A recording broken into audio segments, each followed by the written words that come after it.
Hello guys and welcome back to another episode of The Ladder. Don't listen to that for the intro. Last time we broke into BRC with Isabella and we've started to be gathering some information to look on the outside more. Ashton's getting the eerie feeling since there seems to be a lot of people connected to the Ermiger that has gone missing. So hopefully once they get on the outside, they can properly investigate and see if they can find anyone alive and see if they can like corroborate the Kyoko stuff with them. We got a very nice heart-to-heart conversation with Isabella. They officially confirmed that her dad did die. Luckily, it seems like it was just a natural death and not Kyoko. And I'm glad she didn't freaking teleport to the Philippines to fuck with Isabella's family. But we got some cute, it was sad and then a cute interaction with Ashton. But now we gotta leave the place, and I did stop when it was getting a bit spooky. So get a little prepared because I'm pretty sure it might be a little spooky now. So we put back the files, we're trying to wipe the cameras and stuff so people don't know we're there, but yeah. Let's see. I think we just broke into the camera room now. The room's odor hits me first, a sharp, nauseating stench as if someone had accidentally spilled a gallon of bleach in the room. When was the last time they opened this place? Ugh, this place smells awful. Jesus, it's worse than the forensics lab on a bad day. This is probably because of the badly botched effort to clean the place up. Even in the dark, I can spy dark stains on the wall. You sure it's like someone's just not dead in there? I really don't have time to try and play this ketchup or soda right now, but I have a strange gut feeling who the mess might belong to. Hopefully it's not Seb. As expected, no security personnel mans the office CCTV controls, and the standalone DVR setup is open for anyone.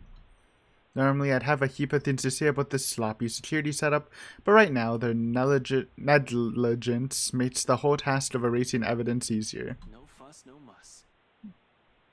No muss. What? What is that? The next one should be the access card data.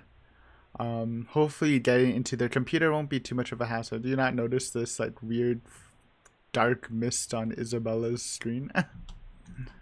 Everything up to now has been smooth sailing. There have been hiccups, I'll give it that, though it does nothing to dampen the good mood I'm in. Once I shift my attention to the machine sitting next to the DVR setup, all of it swiftly evaporates. I am no computer buff, but I can definitely recognize one more than a decade old. Simply looking at it makes me feel younger. With a heavy sigh, I power it up and mentally prepare myself for a slow slug. Slow apparently remains an understatement here.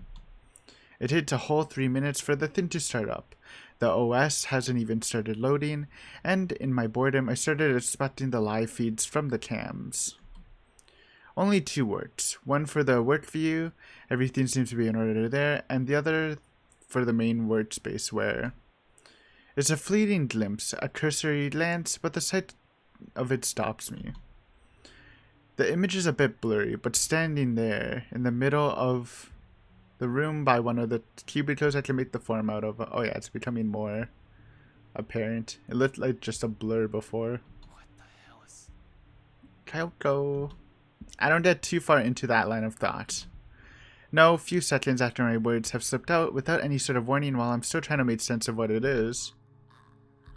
The figure moves. No. Uh-oh. I'm friendly. The moment of paralysis hits me when she stops right in front of the camera like a damn rookie. I go still in the face of danger. It's the first time Kyoko's actually like directly interacted with Ashton. So I definitely haven't been trained to handle the supernatural, and this one isn't it? And oh fuck. Her eyes bore into me, the malice in them piercing. Even beyond the screen, it's enough to make me go numb. Only the mud crashing to the floor when my hand accidentally takes a swipe at it, snaps me out of the trance, reminding me that I'm not the only one here. Isabella. It seems she hasn't noticed anything. Am I the only one seeing this? In any case, whatever's happening, I have to get her out. Oh, I thought that was, for some reason, I thought that was a younger picture of Isabella. But that, now I see the ponytail. Gathering my wits, I quickly reach for my phone. It takes all 2 seconds before she answers, but there's no time for relief. Did you really have to call? We're practically on the same page. Get out of there. What? Why are you... Out. Get out. I'll meet you in the elevator. Just... You're creeping me out, Ash. Actually, just get out. Just get yourself out of that place. Now! We're lucky Kyoko's just staring. Without a second thought, I back away from the controls from the room, ready to be done with this place. Man, I hope this doesn't bite us in the ass once they check the tapes and see if you don't properly wipe it. But before my foot even moves, she disappears. Son of a... Oh! Dude, I don't know why those delay stares get me, even with the Marianne clip. You know it's coming when he says the line, but nothing happens yet, so once it happens... Very nice CG though. Instinct instantly takes over, and my hand quickly reaches for the gun at my side, only to meet empty air. A mistake that cost me a few precious seconds, while the paperwork I brought with me threatened to scatter everywhere at the same time. Gathering everything and myself once more, with no weapons to protect myself, my sense of self-preservation kicks in, and I lunge towards the door. I sprint across the office without daring to look back. Isabella's already waiting for me in front of the elevators by the time I make it out of their office. Worry creases her eyebrows upon glancing at me, but I don't have time to answer the question in her eyes. As soon as I reach her, I grab her arm, practically throw the 2 of us into the open elevator, and slam the button for the ground floor. No. Oh, come on. You know something's gonna happen in the elevator, dude.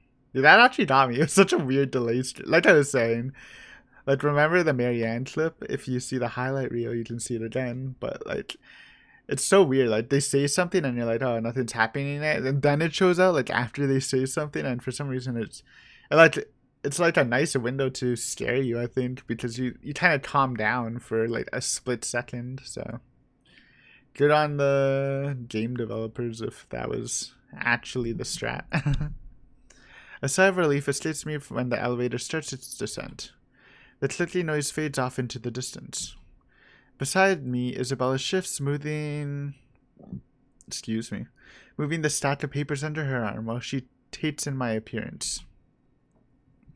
Concerns in her eyes, though all I offer her is a small gesture of my hand while I attempt to compose myself. Breathe. In, out. Why are we in such a hurry? We need to get out of this place. Did you get everything? Yeah, it's all here. But really, you don't look too good. I'll be fine. I was in the security room. From the monitors, there was a fucking... Yeah, you know it's coming. It's not a surprise. It's a nice... When they didn't do it at first, you know it's coming after, but it is a nice, like, way to make people not expect it if they're not thinking about it. The rest of what I'm about to say dies down on my tongue when the elevator stops and the door opens too. There's a moment pause while we both take in our surroundings. Confusion's understandably there. Oh, come on! They should just replace this whole thing. Bro, look at the freaking parking labels. They look freaking spooky too. No, I'm quite sure I pressed for the ground floor. Right? But it's just as Isabella said, the elevator always did have problems when I visited in the past. Often, she becomes so angry whenever we try to get her floor, and she'll have to repeatedly smash the button for the elevator to even move. That was always good for a laugh. I wasn't too worried then. Now. No! She's following. From the distance, beyond the light's reach, the noise echoes in my ears, along with the rapid pounding in my chest. Isabella stiffens and her eyes grow wide at the sound. Gingerly, she reaches up to grab the hem of my sleeve and grips it, hard, tight enough for her fingernails to dig through. Her eyes searching wildly for the source of the sound while I stand protectively in front of her. Ash, did you hear that? Yep. Anyone there? Yeah, bro. I can hear you moving from here. Anyone croaking? Show yourself. No response. No response, only the soft sound of something strewn around the floor and the walls in slow, deliberate movements. Faint, though still audible in this hush. Until it stops. And then the music starts and it starts running at you. A moment. We need to go, Ash. We have to. And then... this time I'm certain it isn't my imagination. Against my training, my whole body freezes. Hands still mid-press on the buttons, eyes drawn wide while waiting for any sort of movement from further back, and ears strained for the source of the sound. I can't even offer Isabella any reassurances. Much as I hate to admit it, dread has seeped into every nerve of my body. And the blasted elevator still won't work. This isn't in my fucking training manual. Haha. Ash, we need to leave. I know that sound. Ash, please, get the elevator. Another series of shuffling against the ground, a laughter, and all of a sudden she's there. Like a twisted spider, she stares at us, a look of hunger in her eyes and venom in the twisted manner she smiles. At least I don't see her. At least she has well earned. When we're damn flies that have been dropped right in front of the spider's right on. Damn it! Damn it! Without warning, she moves, mocking me with each unhurried crawl she takes, knowing I'm at her mercy. Fucking hell. Ashton, the door! The door! I'm like, I think it might low-key just be better to run away, but maybe not. Because if she's controlling the elevator, I don't know if she is though. Maybe the elevator literally is just shit. Our lives are in the hands of a crummy elevator, literally hanging between life and death. We're not going to die here. Not in a damn elevator. Wait. 9, 8, 5. Ah! No! Oh. Ah!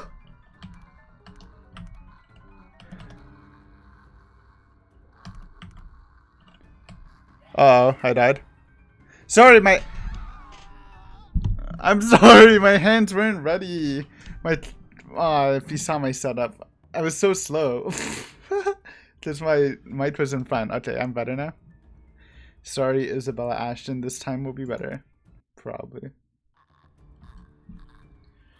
5, 9, 2, 7, 1, 1, 2, 8, 7, 4, 3, 9, 4, 6, oh shit. 5, 8, 3, 1. Oh, it's over. It's over. Oh my, I'm so shit. Maybe I should just use the numpad. It's so embarrassing, bro. Not in the damn elevator. Oh my numlots. Wait, oh my god. Restart. Oh no, just go through. Why doesn't the numpad work, bro? Oh my, I can't do this. I give up. Just restart. Next one will be better. Next one will be better. Bro, the numpad doesn't work. I got baited. Alright. 2, 8, 1, 5, 6. 8, 6, 2, 7, 1. 6, 5, 9. Ah! 2, 9, 5, 4, 6. I can't do this, bro. I'm gonna lose my mind. It's too fast. I'm too keyboard illiterate. I'm not skipping though. We'll figure this out.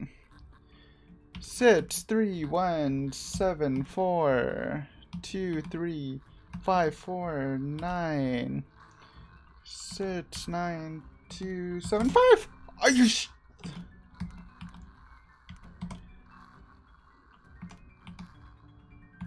I can't type fast enough. I feel like I'm an old person, bro. Oh my god. Okay. Regroup yourself. Regroup. Okay, calm down. You got this. You got this. Just type.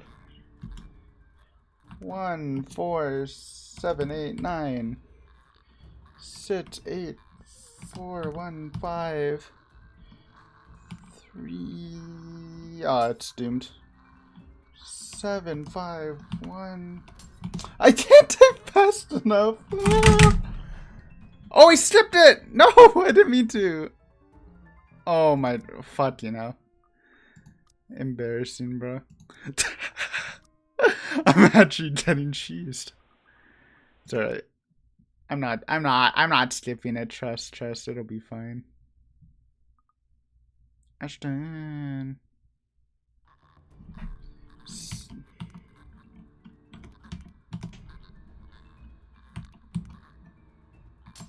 Oh. I'm so bad! Up. Now I full screen to Mao. I don't know how to unfull screen. No, I skipped. Oh my. I'm actually gonna lose my mind.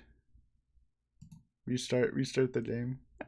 Oh my god. I don't know why I can't type. I guess I just never use the numbers, dude. I always use the numpad. It's so awkward. I'm gonna lose my mind.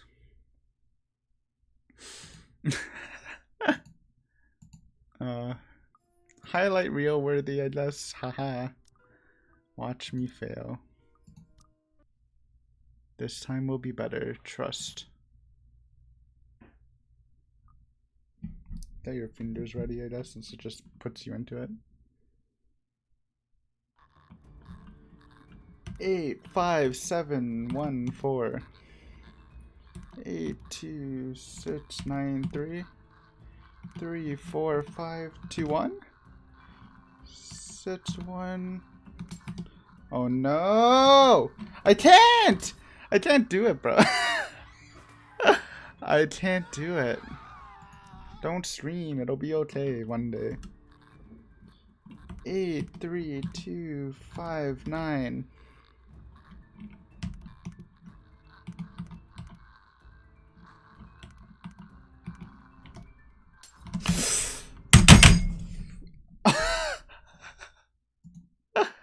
Oh my god, I'm sorry. I'm sorry. Just kill me, bro. Just kill me. We move on to next time. This time for sure.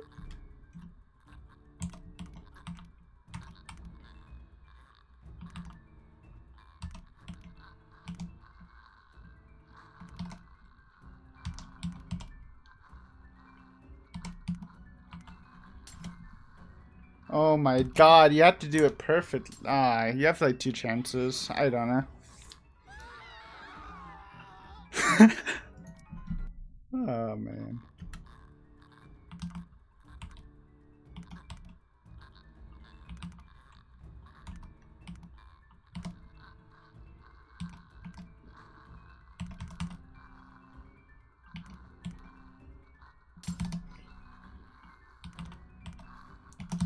Oh, I did it. Finally. Beast mode. Yes, thank you. Thank you. Hardest quick time event in the game for sure. I was gonna lose my mind, but okay, we're back. I can set up back to our normal position. Whew. Never give up. I will never give up, even if I get frustrated. Alright. Our composure is regained. Quick sip. As if a divine power has heard me swearing up a storm in my head, the doors close just as that thing looms near. Soon the elevator. The blasted thing is headed up. Yes, thank you. I know I am divine. Thank you, thank you. Isabella's knees buckle in relief. In 2 ticks, she's hugging herself without any care for the mess of papers and folders she has dropped to the floor in her panic. She draws in one ragged breath after another, each one brimming with nothing but relief. And this is the most I've been tired my whole damn life. Not during training when my superior first asked me to drop 100, not after a stakeout, but after smashing a fucking elevator button repeatedly. Agreed. I slumped to the ground beside her, worn out, but I don't let myself feel relief again, not until we're out of here. Isabella seems to be of the same mind as she looks to me. Still, I find myself sharing a shaky laugh with her. We're okay. We're fine. Right? Yeah, we're good. At least we're alive. Fuck, we should have taken the goddamn stairs. True. Never take an elevator in a horror setting. Twice I've seen it. Thrice if I included the party. Unless I'm tripping balls without realizing it, there's no doubt in my mind that this is actually happening. I don't want to believe it, but with the truth staring at me in the face, it'll be stupidity to deny the reality of the matter. We did it, boys. We did it. Hardest crit time event I've ever seen. It probably looked easy, but I do feel like it might just be harder than it looked. Ashton and Isabella beat a quick exit, getting what they needed, making sure not to leave evidence of their break-in. On their way out, however, the elevator malfunctioned and dropped them in a building's basement parking instead, where a familiar face welcomed them. Stuffed Kyoko. As soon as the lift hits the ground floor, we hightail out of the building. Seb's sound asleep when we pass by a station. However, in the face of what we've seen, everything I've faced tonight, we don't really care. We really can't care less who still sees us on our way out. The sooner we get away from this place, the farther, the better. I'm just not sure if that also means being safe. She almost got us, damn it. That fucking thing almost had us. Shit, it was only by luck that we managed to get the fucking elevator unstuck. Had the blasted thing not worked in the last second. I need some air. Fresh, breathable air that doesn't stink like death and gore all at once. I'm panicking. Christ, losing focus with another person here. I can't afford that right now. Isabella hasn't said anything, but I know she's more shaken than I am. I can't lose it when another person's depending on me. Remember your training, Frey. Another deep breath, and soon I'm starting the engines and driving us off. After that little incident, somewhere open would be good. Someplace I won't get trapped. Ah, the park. It's a little spooky, with spooky Tylee appearing before, but better than nothing. Luxembourg Park brings a welcome relief, though only by some. The chill that seeped in my bones is still there, furling and unfurling underneath my skin. If I don't move, if I don't busy myself with anything, soon my brain will go haywire. It's the last thing I want to happen when there are plenty of things to do. But this already answers all of it, doesn't it? Those deaths? Just how many copies of the letter are out there? Isabella can't have the only one if other people are also getting cursed. Could it be that the one she has shown us is just one of 5? Maybe even more? That whole pass this to 5 people business is ridiculous. But at this point, is it still? All in all, we found 21 people who might have read the letter. 7 of them deceased, 8 if we count Cooper. And that's only with what we can find right now. We have no idea how the contractors and specialists hired from outside the company are doing, if you're in any way affected. How many more people are suffering? How many are missing? How many are dead? Can I still even blame the Wrights for this? If anything, they might be in danger as well. I don't think I can wish a curse upon anyone, no matter how big of a douchebag Luke Wright is. There's also that woman. How do we get out of this mess? How do we get away from her? Shit, still so many things we need to look into. Yeah, all my body wants to do is pace, burn out, whatever excess energy there is in me. Ashton, I'm getting dizzy. Will you sit down? It's the first time Isabella has said anything. She's been sitting quietly since we dropped here. Better and less distracting than watching her nervous habits, I suppose. She certainly seems calm now. Too calm, in fact, for someone who just seen something terrible. But it's been more than a week for her already. People do get desensitized to things at some point. Even someone like Isabella. Who knows what's going on inside of her head, though. Inside mine, there are too many, and none of them would sit still. I'm not going crazy, am I? I saw that. I'm pretty sure I saw that. I didn't inhale anything weird. Just shit. Shit. Isabella, please tell me that wasn't... What I'm not expecting when I turn to her is mirth. One that she can barely contain. Nice, smart smile. You're laughing. You're laughing. Why are you laughing? I'm not quite sure what she sees in my face, but in the next second, a laugh suddenly bursts out of her. I'm so sorry. It's just that you should have seen the look on your face back there. It was just a prank, bro. That was Rebecca. Yes, right. Sure. I'm not the one who's panicked. You almost ripped my arm off. Yeah, but... Isabella, this isn't funny. We could have ended up dead. That woman almost got us. You forgot a line, Ashton. I know. I'm really sorry. But this is just too precious to miss. You really lost your shit for a moment there. You're trying to get back at me, aren't you? Well, I'm not the one who kept calling someone scaredy cat for years. How does it feel? I'm not scared. Really? I'm just 'Cause spooked. It doesn't seem that way to me. At all. I'm not, alright? I'm just... I just don't know what to do right now. Immediately after, the moment passes, replaced by another tense silence. Laughter dies on her lips as everything sinks in. We're in deep shit, and it has finally caught up and hit us like a ton of bricks. Hit me more than anyone. Because she's been warning us of this since day one, and I'm the first person who brushed it off. Despite that, she still reaches out to me, tugging at my sleeve almost desperately. Her hands are trembling, and there's a tremor in her voice when she speaks. Without the cheer, only fear remains. One that she's been burdened with from the beginning.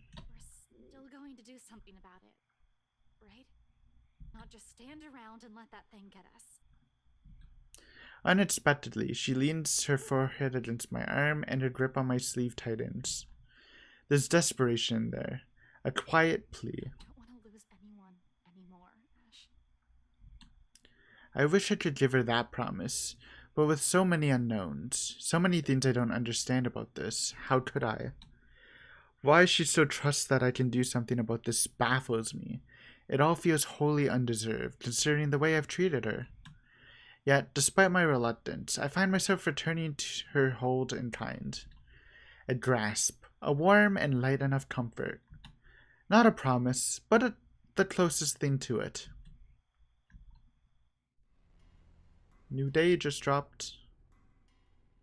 Spooky day, dream stuff. Darkness blurs the edges of my vision. Black tendrils twist and coil around my limbs. Soft footfalls echo from the far distance, scurrying, scampering, moving in an odd rhythm with that sharp, piercing note of her laughter. A scream threatens to burst, but my throat closes off. Ever so slowly, a chill seeps into every nerve in my body, washing away every sensation in me apart from one. There is only fear. Once again, her laughter echoes, a sound both bitter and unforgiving. It's the last thing I hear before she reaches for me. The ground trembles. The world slows to a stop. I was going to say, first time seeing Ashton's room, but no, this is Isabella's. Morning breaks in a blurry mess of vivid shapes and colors. Oddly, there's no feeling of terror or confusion gripping me, despite the vague images that has driven me from my sleep. Awareness kicks in shortly, though slowly and sluggish, as I blink away the last remnants of unconsciousness from my eyes. The early morning light already streams from the open windows when the memory sets in and the room finally comes into focus. Isabella's apartment.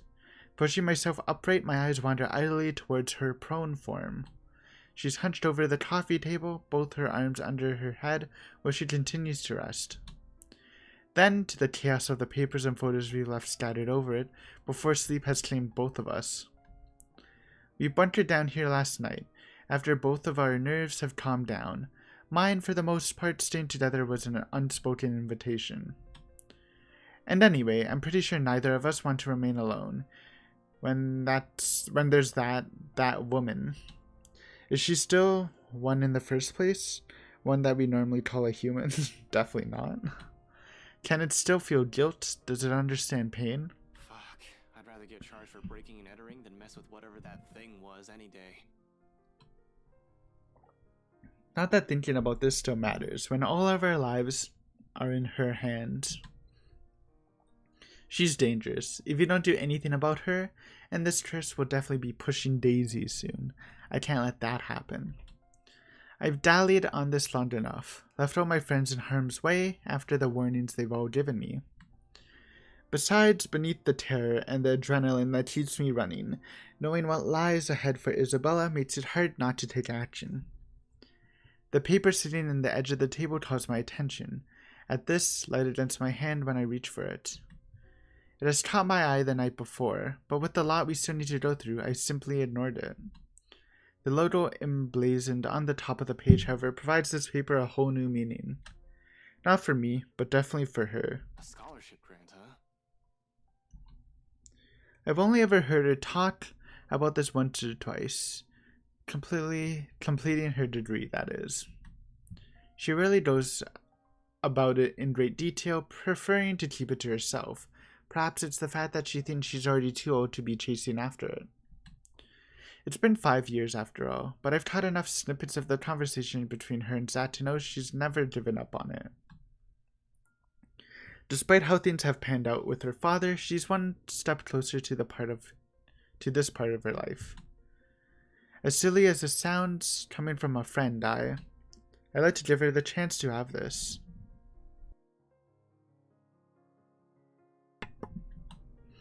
Whether this means stepping out of my comfort zone and figuring what the deal with this curse is, I'll do so.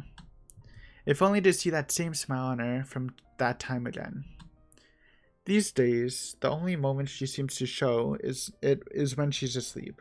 Like right now, no matter how uncomfortable she appears.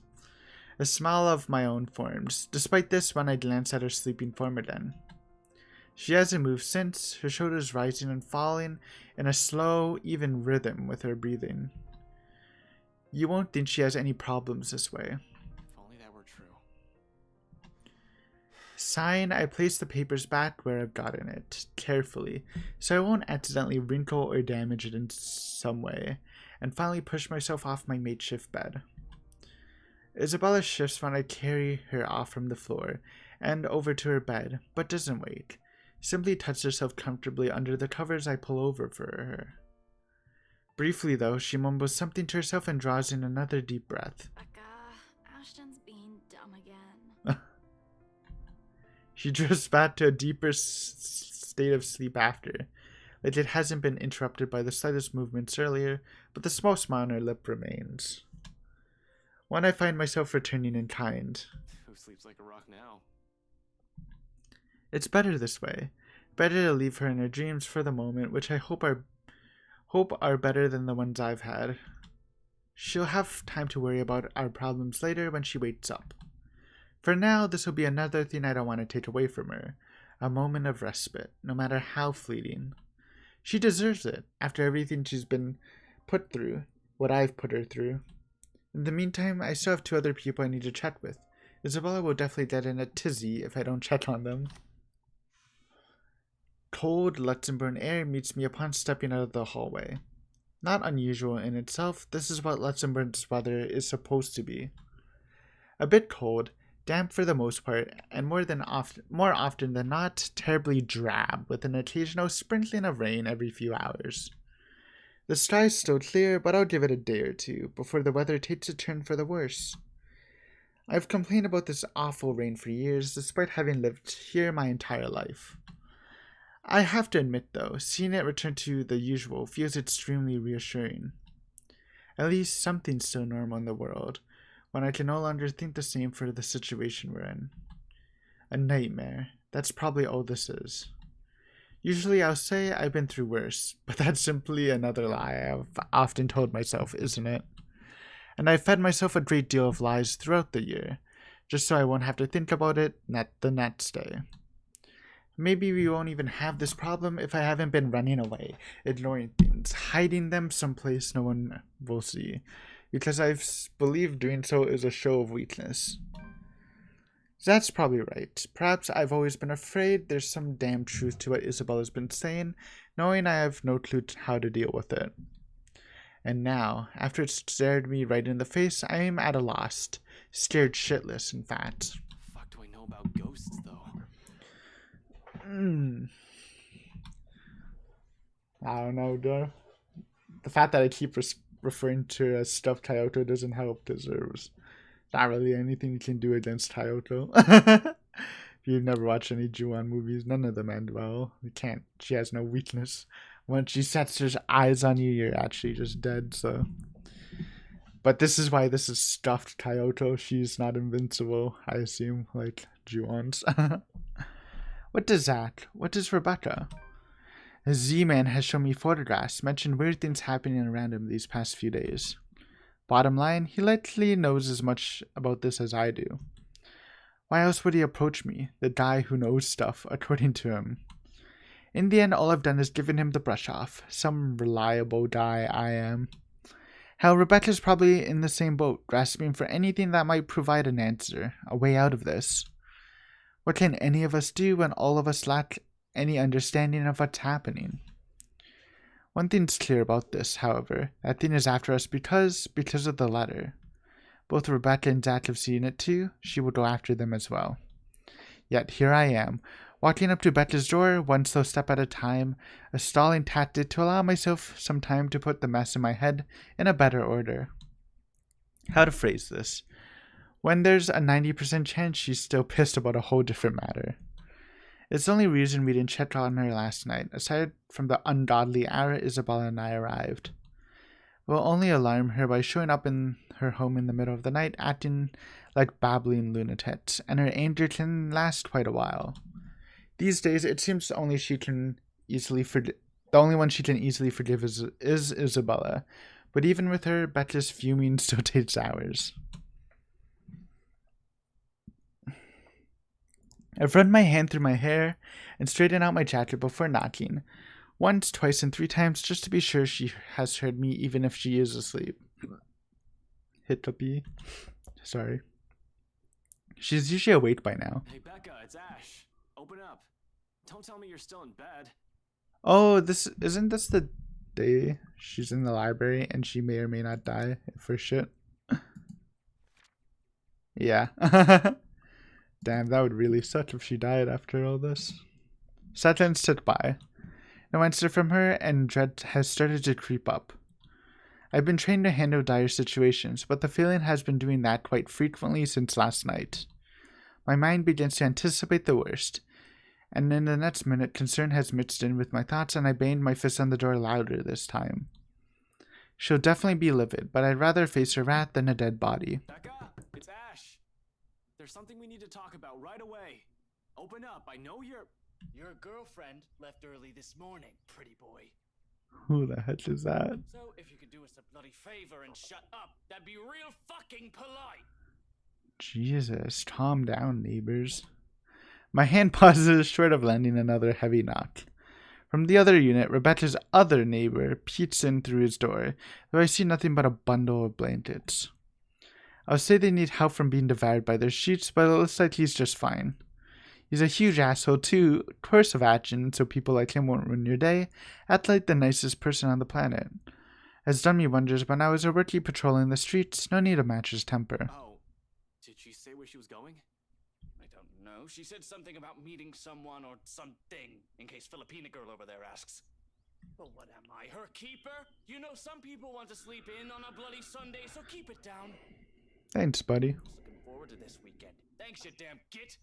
Jesus. Well, there's no need to be an ass about it. I'll get out of your...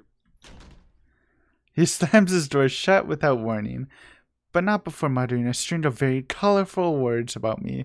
Probably thinks I won't hear him inside the 4 walls of his apartment. Jerk. And at the end of it, a sigh.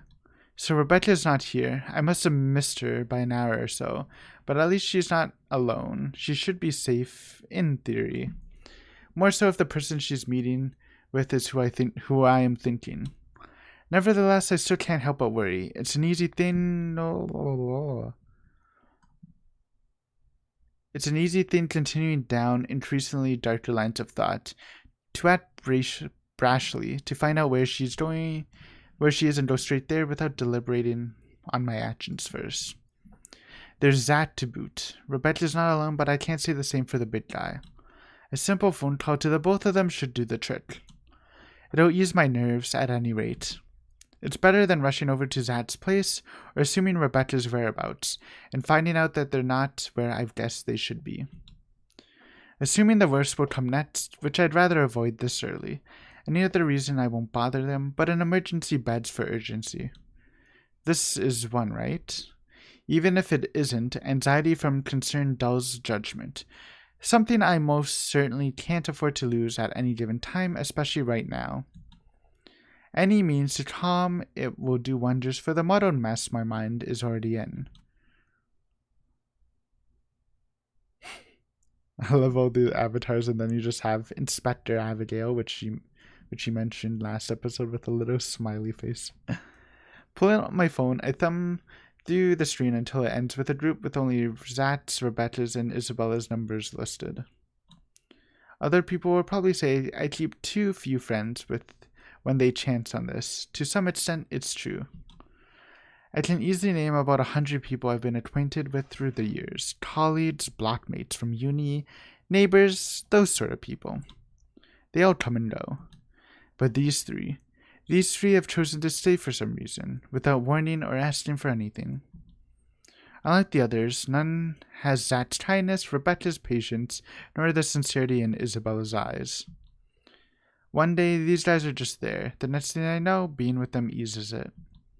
That heavy, somber feeling lingering in the air when you stand alone in your apartment, or something as simple as spending your day off without anyone. I would say it's loneliness, but this carries much more depth than that. If I can help it, I don't want to lose any of them to some stupid curse. A phone call may be the least comforting thing at the moment. Honestly, I prefer being in the same room with them right now, but I'll take what I can get. Becca first. She'll be angry at me for worrying about her. She isn't some helpless damsel in distress after all. She isn't the shy little girl I knew when we were children. We're already far from the people we were back then, but that's more than enough reason to check in on her. I don't have to imagine her taking anything head on. She'll do it, instead of asking for help when she needs it. I don't care if she gets mad at me, if only to know that she's fine. A ring in the silence of the hallway, its sound alone might as well be sharp enough to pierce through my ears. Another second passes. 2. 3. When I'm on the 9th ring, it goes straight to her voicemail. A cold feeling instantly lodges in my stomach. Rebecca Gales here. You've reached my voicemail. Sorry if I can't get to you right now. Oh, and if this is Isabella, yes, you're free to reheat the food in my fridge. Otherwise, leave a message. Probably just busy, that's all. Though I still barely manage to keep my voice even when I speak. Hey, Becca, call me back when you're free. We need to talk. ASAP. Becca will be alright. Is alright. She's alright because I freaking twisted the flow of time to save her. Alright, Ashton, you're lucky. Oh man, that would suck though. Like, assuming that one choice in Zachary's route would have killed him too. Ashton just waking up and then trying to call them and they're both just dead. Which I assume that's the true ending too, which is just like, jeez. She's safe. She's with someone else. In the event that woman shows up, she'll have someone with her, someone she'll be able to ask for help. She's safe. She can handle herself. Becca might have a fiery temper, but she knows when she's faced with something she can't handle herself. Rebecca will see my missed call and she'll call me back. Though I don't express it enough, Rebecca is someone I consider important to me. Oh my god, what is that? Look at tiny Rebecca. I don't know why the kids always look so cursed in this in this series. She's been my friend for the longest. Anybody else would have just been fed up with me and left. The girl stuck by me no matter how big of a jerk I've been. There's Zach and Isabella now, too, of course, and I'll always be thankful for having them around. There was times before, however, Becca was there. No one believes it when I say it, but I've surely had my awful moments as a bratty kid and as a horrible teen. issues. I've too many of them to count and refuse to deal with it for a time. At least that's what Andrew likes to tell me. I tend to think of nothing. I tend to think nothing of it. It has mellowed down over the years thanks to the professor mostly. But at times I do wonder if it still burdens me the same way it did all those years ago. After all, I was terrible, especially around the time my parents' separation. Looking back at it now, I have no reason to direct all my frustration towards everyone else. While I was a kid, I wasn't a kid who lashed out at anyone, preferring to keep it to myself and turning those negative feelings into more productive things. I've grown distant from a lot of people because of it, from my old friends back in my old school and the neighbors I've hung out with before moving. A habit I've likely brought with me into adulthood. I was just so angry with everyone and everything. All I kept thinking about was myself, wondering why me. In retrospect, I was selfish. I was a selfish little bastard who thought the world revolved around me. That I shouldn't have been going through it. I believed my behavior was entitled, that I had the right. Tough times, but she stuck with me, snapped me out of my little sulk, as she often phrases it whenever she sees the chance to bring it up. She didn't tolerate my bullshit, but she never did leave me alone either. If anything, the whole thing made her stick around. Her concern may have grown a bit overbearing as the years went by, but she's still an old friend nevertheless. I owe her a lot. That won't change. Damn it. Where are you, Becca? Another message left on her voicemail, then on my third call I hang up. For the time being, I can't do anything more than wait for her to return my calls. Worrying aimlessly won't get me anywhere. Zach, on the other hand. The guy attracts trouble no matter how much he tries to avoid it. Doesn't help how he hasn't been too hot lately with a lot of people. His mention of plans yesterday doesn't sit too well with me either. He might be the next responsible adult after Rebecca, out of the four of us, but I've still got to check on the big guy.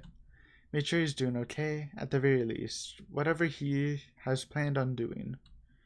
All I'm asking for is not to be idiotic. He's a sensible guy, I'm sure.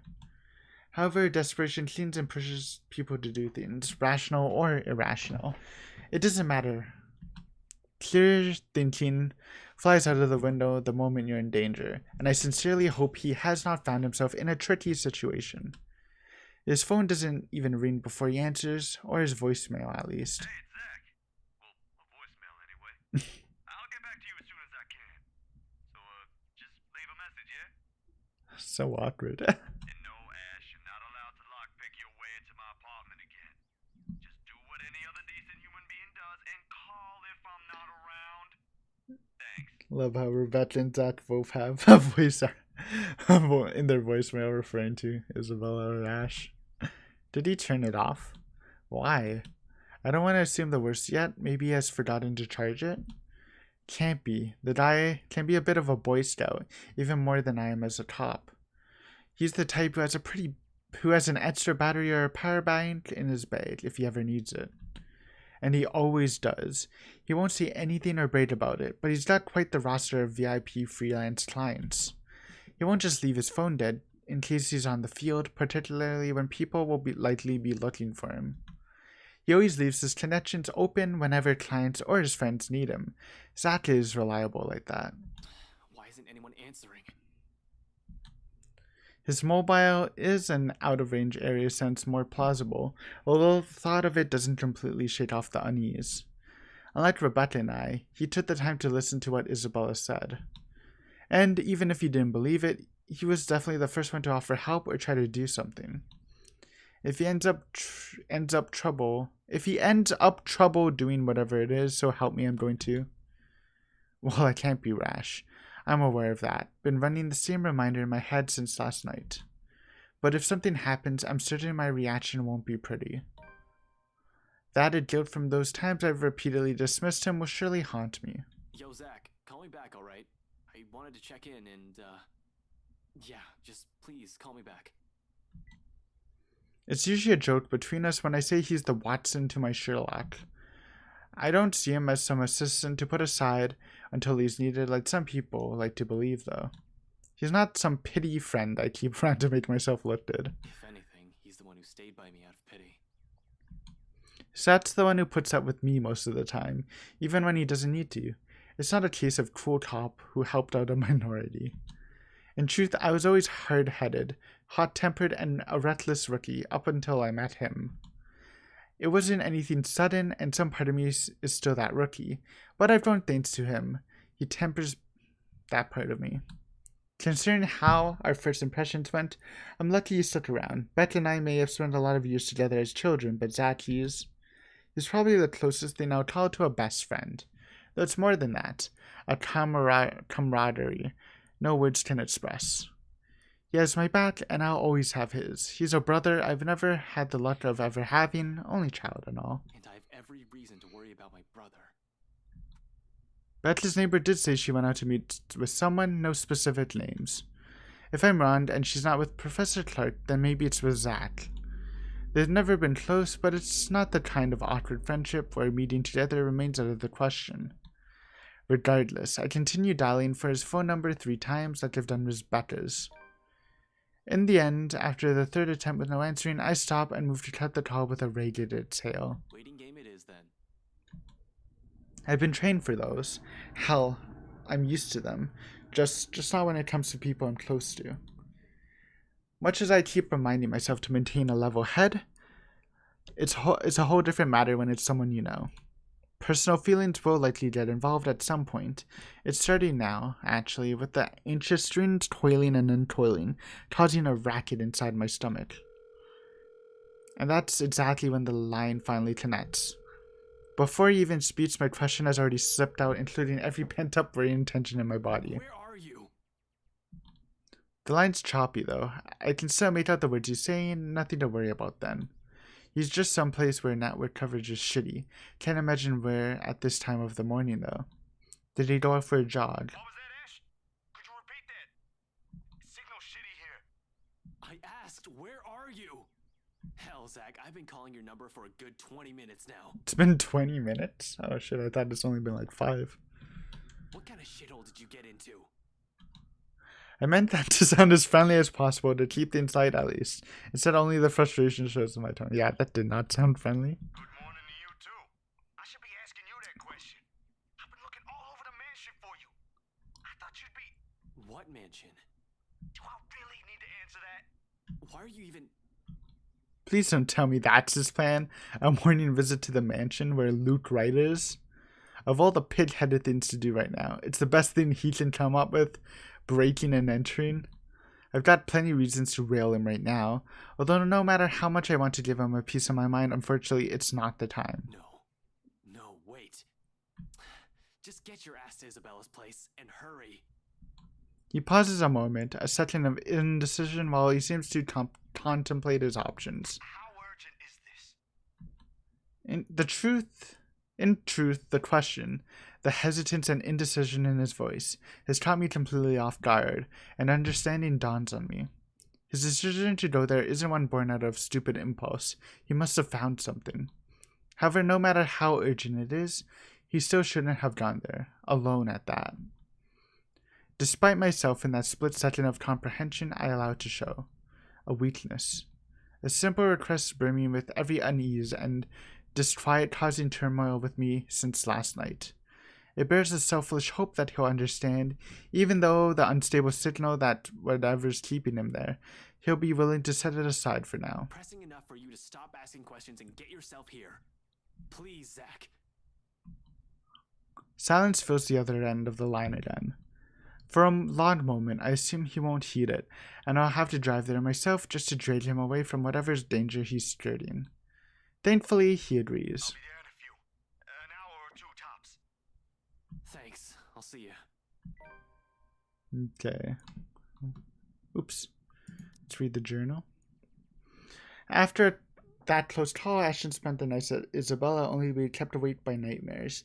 At another loss, and with all his beliefs overturned, Ashton decided to check on Zachary and Rebecca. Unfortunately, only Zachary returns his calls. I think I'm gonna end here. Good time to end. Long episode. Also, my voice is kind of giving out if you haven't noticed, so take up a little bit of a breather. Thank you for watching. Good episode. Little spoots, little frustration, but I'm sure it was entertaining. And next time we'll gather up the crew and regroup and see if we can plan to do anything better. But yeah, until then, see ya. Thanks for watching. Bye.